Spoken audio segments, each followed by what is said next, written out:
ජෛන ආගමේ අකරංග සූත්‍රය අපි කොටසක් කතා කරා. ඒක අවසන් කරේ ගැහැණිය සම්බන්ධයෙන් මෙහි සඳහන් වූ කාරණා සමග. ඊට පස්සේ අපි බලමු තවදුරටත් මොනවද මේ අකරංග සූත්‍රයේ සඳහන් වෙන්නේ කියලා. ඊළඟට කියනවා විවිධාකාර ආස්වාදයන් තුළ ජීවත් වෙන පිරිමියා නිවැරදි මොහොතකදී වෙනස් වෙන බව. ඊට පස්සේ ඔහු කෙසේද වෙනස් වෙන්නේ කියලා විස්තර කරනවා. පළවෙනි එක, ඔහු මිලදී ගන්නෙත් නැහැ, විකුණන්නෙත් නැහැ කියනවා. දෙක, ඔහු තවත් අයව මිලදී ගැනීම පිණිස, ඒ කියන්නේ ගනුදෙනු කිරීමට පොළඹවන්නෙත් නැහැ කියනවා. 3, ආදරයත් කපා දානවා, වෛරයත් කපා දානවා. ඊට පස්සේ ඔහු ගාව තියෙන මොනවද කියලා කියනවා. එතකොට මේ ආස්වාදයන් තුළ ජීවත් වෙච්ච කෙනා වෙනස් වෙනවා කියන්නේ මෙයා මේ පැවිද්දෙක් බවට පත් වුණා කියන එකනේ. එතකොට මෙයා ගාව තියෙන දේවල් මොනවද කියලා ඊට පස්සේ කියනවා. මෙයා සතු දේවල් මොනවද? අර තේරවාදී බුද්ධාගම කියන්නේ අෂ්ට පරිස්කාර භික්ෂුවක්ගේ සතු දෙයක්. ඒ පමණක් සතු කෙනා හංසෙක් වගේ කියලා. ගිහියා මොනරෙක් වගේ. ඒ විදිහට. ඉතින් මේ ඒ වගේ මෙතන මේ ජෛන ආගමේ අකරංග සූත්‍රය ඊළඟට කියනවා මේ වෙනස් වෙච්ච කෙනා ගාව තව දුරටත් මොනවද තියෙන්නේ කියලා. කියන්නේ පැවිද්ද ගාව මොනවද තියෙන්නේ කියලා. එතකොට අද නම් මේ ජෛන පැවිද්ද කියන්නේ හෙළුව නඩත්තු කරන, තට්ටේ නඩත්තු කරන කෙනෙක්නේ. තේරවාදී භික්ෂූන් සිවුරයි තට්ටේ නඩත්තු කරනවා වගේ. නමුත් අකරංග සූත්‍රය කියවත් මේ ඊළඟ කාරණේදී අකරංග සූත්‍රයේ තියෙන කාරණාත් එක්ක පැහැදිලි වෙන දේ තමයි මේ අකරංග සූත්‍රයේ බිහි වුණු යුගයේ හෙළුව නඩත්තු කරපු පැවිද්ද පිරිසක් නෙමෙයි මේ ජෛන ආගමේ ඉඳලා තියෙන්නේ. ඒතර මොනවද බලමු මෙයා සතු දේවල්. ඇඳුම්, ඊට පස්සේ ආහාර හිඟන භාජනය. එතකොට නිදන ඇතිරිල්ල හෝ ඒ පොරවන ඇතිරිල්ල. ඊට පස්සේ පැදුර. ඊළඟට කොස්ස. අද නම් ඒ ජෛන පූජකයෝ කොස්ස පාවිච්චි කරන්නේ මේ අතු ගගා යන්නනේ යනකොට සත්තු පෑගේ කියලා. එතකොට මේවා මේ පිරිසිදු අවම පිරිසිදු භාවයකින්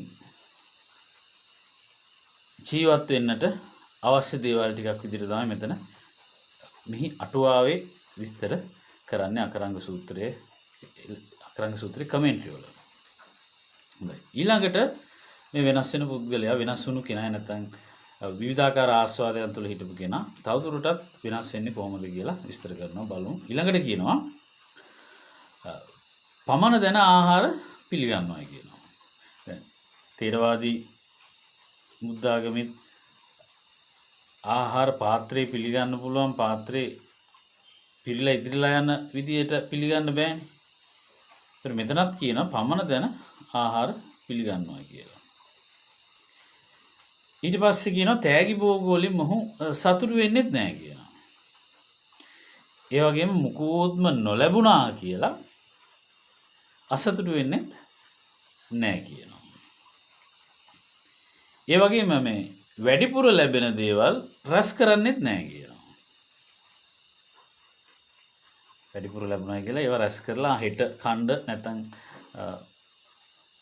මේ ඇඳන් ඉන්න ඇඳුම දිරුවට පස්සේ අඳින්න කියලා එහෙම රැස් කරන්නේ නැති බව තමයි මෙතන පැහැදිලි වෙන්නේ.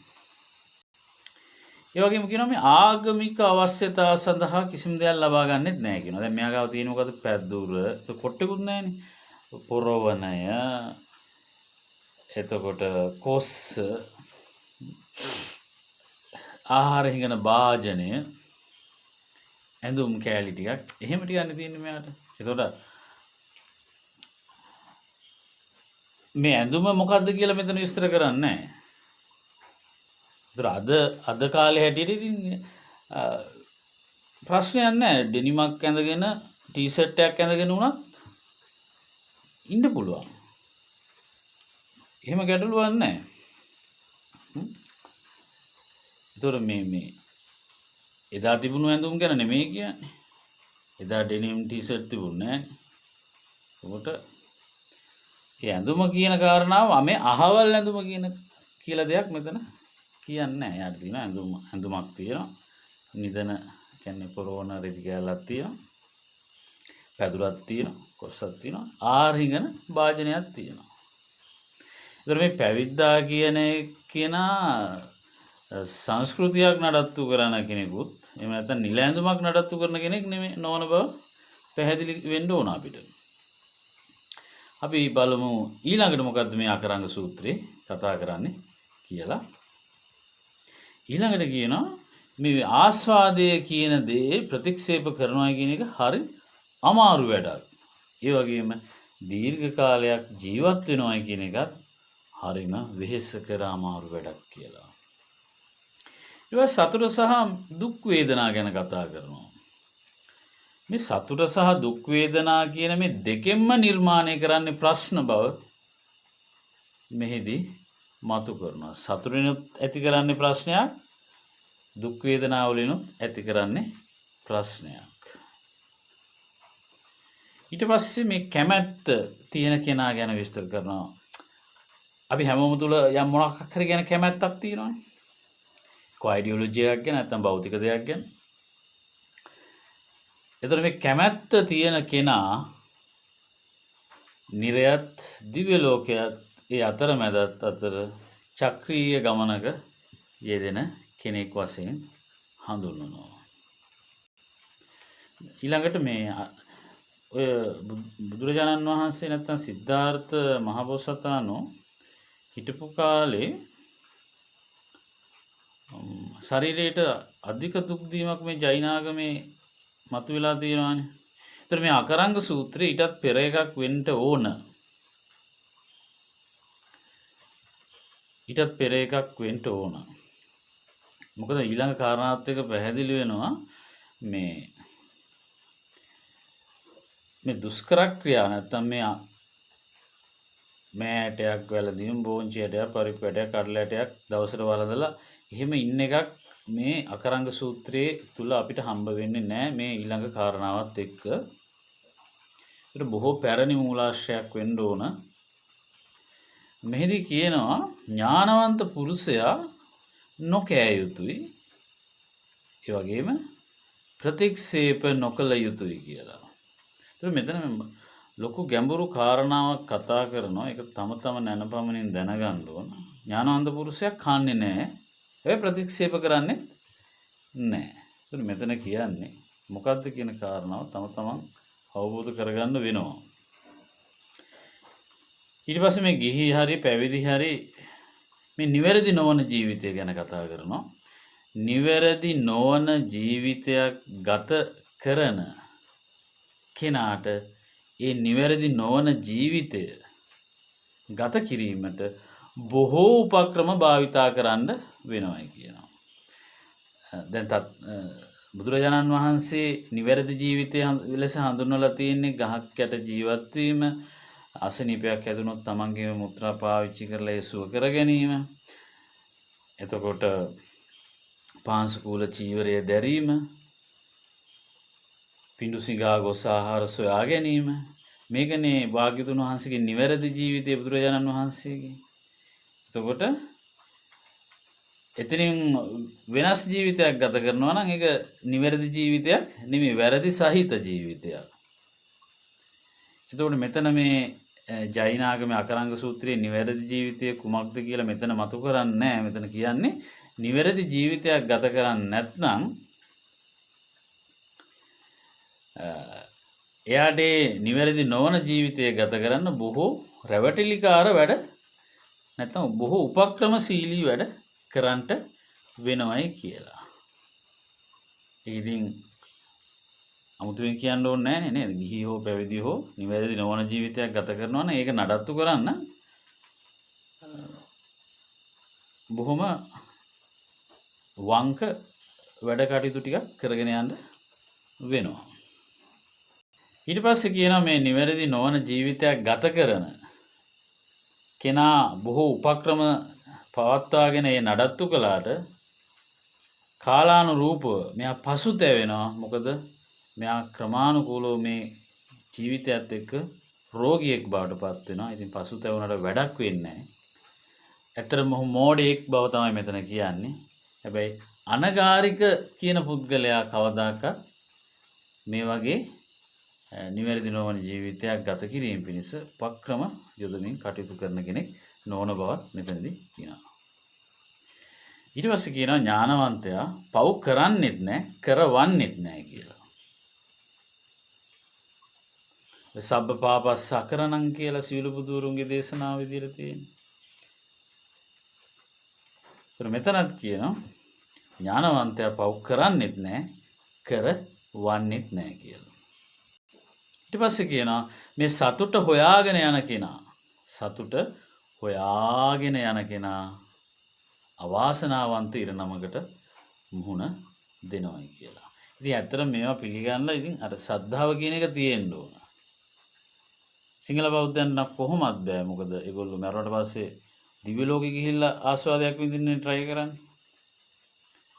ඉතින් නමුත් ජෛන ආගමේ පවා මේ අකරංග සූත්‍රය බොහෝ පැරණි සූත්‍රයක්.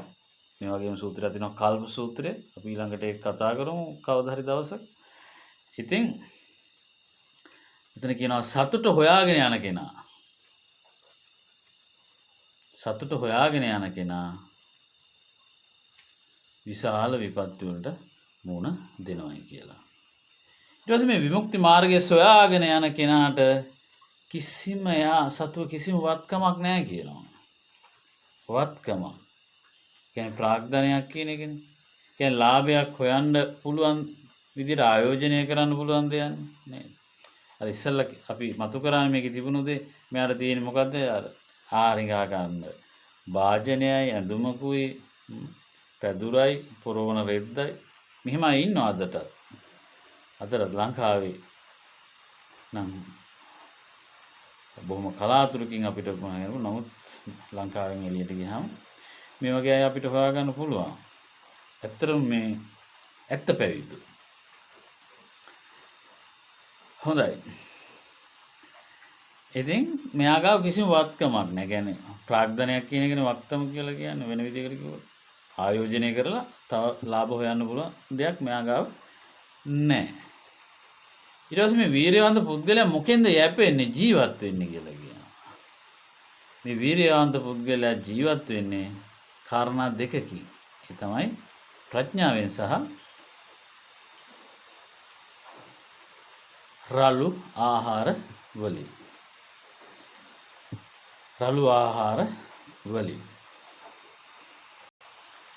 ඊට පස්සේ මේ වීරයවන්ත පුද්ගලයාට තියෙන එකම එක දේ ගැන කියනවා. මෙයාට තියෙන්නේ සත්‍ය විතරයි කියලා කියනවා. මෙයා සතුව තියෙන්නේ සත්‍ය විතරයි. මේ වීරයවන්ත පුද්ගලයාගේ අවබෝධය ගැන ඊළඟට කියනවා. එයා අවබෝධ කරගන්නවා කියනවා. පිරුණු බවත් මෙයා අවබෝධ කරගන්නවා. මේ පූර්ණත්වය කියන්නේ මොකක්ද කියලා. ඒ වගේම මෙයා හිස් බවත් අවබෝධ කරගන්නවා. ඒතර මේ කාරණාවත් එක්ක පේනවා මේ තේරවාදී දර්ශනයට වඩා මේක කොච්චර දියුණු අවස්ථාවක්ද කියලා. තේරවාදීත් මේ කාරණාව නැතුවම නොවේ. නමුත් ඒක අද පන්සල් වලවත් ආරණ්‍ය වලවත් භාවනා මධ්‍යස්ථාන අසපුල මතු කරන්නේ නැහැ. තේරවාදී බුද්ධ ආගමේ තියෙනවානේ ආස්වාදය දකින්න ඕන, ආදීනවය දකින්න ඕන. ඒකත් එක්ක ඊට නිස්සරණේ දකින්න ඕන. ඒතර මේකම තමයි කියන්නේ මෙතන. මොකද්ද මේ? වීරවන්තයා පූර්ණත්වයක් අවබෝධ කරගන්නවා, හිස් බවත් අවබෝධ කරගන්නවා. මේක දීර්ඝ සූත්‍රයක්. ඉතින් පිටු 200ක විතර සූත්‍රයක්. ඒ නිසා මේක ඊටාම සුළු විදියට කොටස් විදියට ඉදිරිපත් කරන්න වෙන්නේ. අපි තවත් කොටසකින් අකරංග සූත්‍රය හමු වෙනවා.